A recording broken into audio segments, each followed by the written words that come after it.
100 टंका न देबारु conduct certificate रे बेड लेखिले प्रधान शिक्षयत्री। गजपति जिला पारलाखेमुंडी निकट रानीपेंठा स्थित सरकारी उच्च विद्यालय रानीपेंठा रे देखिबाकू मिलिछि एक अभावनीय घटना।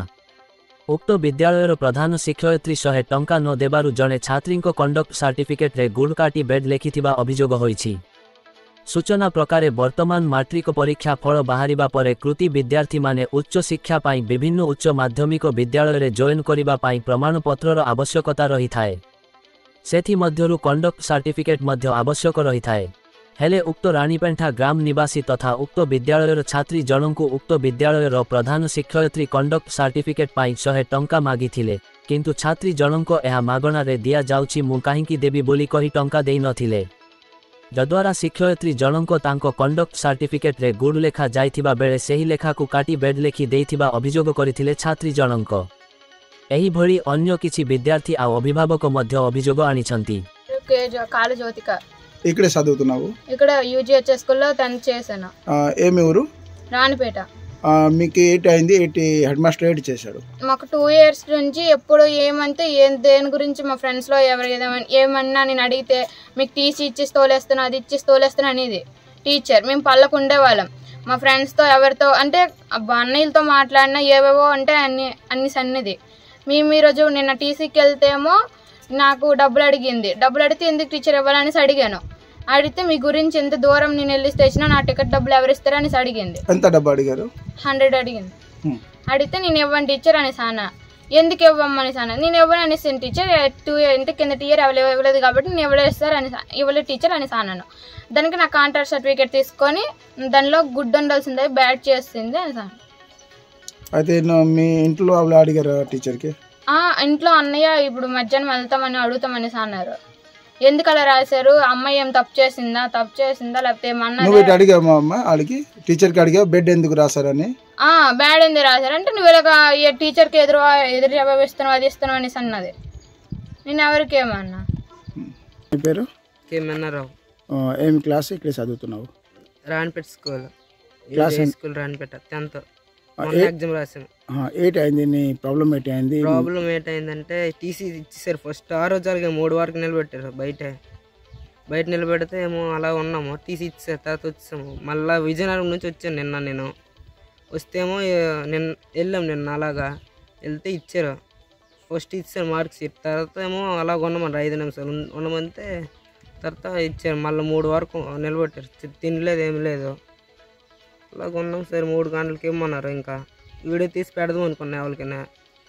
సరే తెలిసి ఇచ్చారు సార్, అంతే సార్. అయితే మీ దగ్గర నుంచి డబ్బు తీసుకున్నారా? ఆవిడ ప్రాబ్లం పెట్టారు మీకు? ఇది నా దగ్గర అయితే ఏం డబ్బులు ఏమి తీసుకోలేదు. మా చెల్లెల దగ్గర తీసుకోలేదు అంతే సార్. 100 150 అన్నారు సార్. 150 అయితే 100 ఇచ్చారు సార్. ఆవిడ ఏమో రాణిపేట చెల్లి దగ్గర అంటే 100 ఇవ్వలేదని బ్యాడ్ అని రాశారు. ନାଇଁ ମମି ସେ ଆଉ ମୋର ସାର୍ଟିଫିକେଟ୍ ଦେଲା ବେଳକୁ ପଇସା ଦେବା ବୋଲି କହିଲା। ପୁଣି ସମସ୍ତେ ଦେଉଛନ୍ତି କି ବୋଲାକୁ ଦେଉଛନ୍ତି ମାମି ତାଙ୍କ ଡିସ୍କସନ୍ କାହିଁକି ଦେଇଦିଅ ମାମି ବୋଲି କହିଲା। ମୁଁ ପଠେଇଦେଲି 4ଟା କାଗଜରୁ 2ଟା କ'ଣ ସେ କାଗଜ ମୁଁ କହିପାରି ନାହିଁ। ସେ ଯାକ ମୁଁ ପାଠ ପଢ଼ୁନି କିଛି ମୁଁ ଜଣା ନାହିଁ।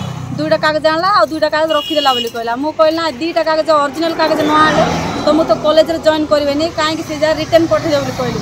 ଦେଇଦେଇ ପଳେଇ ଆସିବ ତାଙ୍କ ନାଁ କହିକି ବନ୍ଦ ହେଇଯିବ ପାଠ ଛାଡ଼ି ଦିଅ ରହିଯାଅ ବୋଲି କହିଲି। ମୁଁ ଆଉ ରିଟର୍ନ ଗଲାକୁ ସେ କାଗଜ ଧରିକି ଆସିଲି।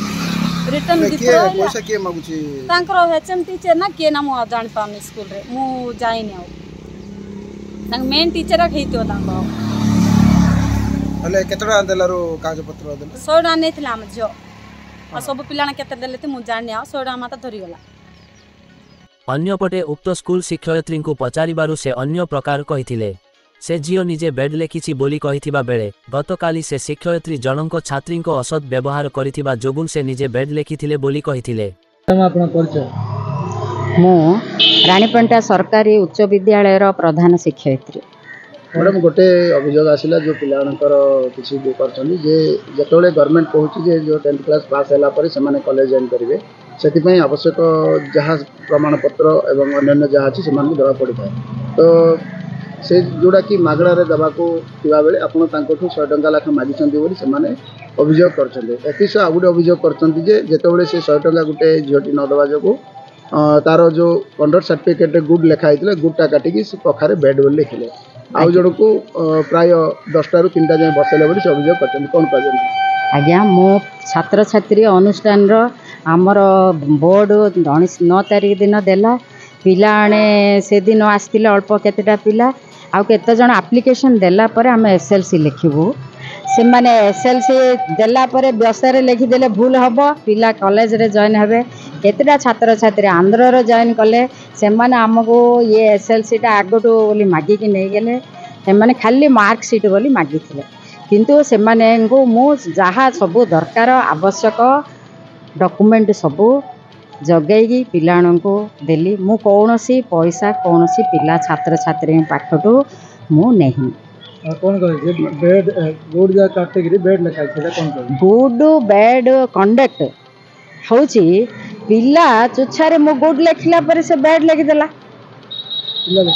पिला लिखिदेला ताकू से कागजटा मत एटा दरकार नहीं मो आंध्र रे जॉइन हेची आपण मते कोन देबे कागज जागा बोली से मो मोह ऊपर फिंगी के मैडम आपको एथि पूर्व आपन जेतला हम पचारलु तो पिलारो कुछ व्यवहार खराब कलारो मु बेड लिखली बोली कहले किंतु आपण आउथर केमति कथा नहीं से तो व्यवहार तो तार खराब कहले सब आडे झियोर गोटे व्यवहार खराब आपण पचारले आपण निजे कहितंती जे से मते व्यवहार खराब करिया व्यवहार पूरा खराब करछि किंतु गोटे झियो पिलाटा व्यवहार खराब ए सब बाहर को आउतरे जिवो बोली मु सेटा को एमति नहीं मैडम गोटे प्रश्न आउतरे मु पचारबी जहा कि आपण कहले जे गतकाली आम जो आप कल करूँ पचारूँ तो आप गोटे कथा कहले जे जो से झीटी मो प्रति व्यवहार खराब कला आम प्रति व्यवहार खराब कला तो मो बुटा को काटिकी बेड लिखिली आप निजे कहते तो बर्तमान एवं कहते से नहीं नहीं सतर से सेटा किंतु बर्तमान गोटे झील पिलाटा मो सहित दुर्व्यवहार कला बहुत अशुद्ध कथा कहला ये सब बाहर को ये हम बोली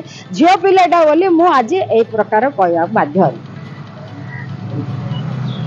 तमने आपण निजे सेटा को संभाली न पारिकी लेखिया को बाध्य हेले हां संभाली न पारिकी लेखिया बाध्य अन्यपटे जिला शिक्षा अधिकारी को एने जोगाजोग करथिले हेन से सांबादिकों कॉलटी को उठाई नथिले हेले वर्तमान प्रश्न यह उठुछि जे एथिरे दोषी किए।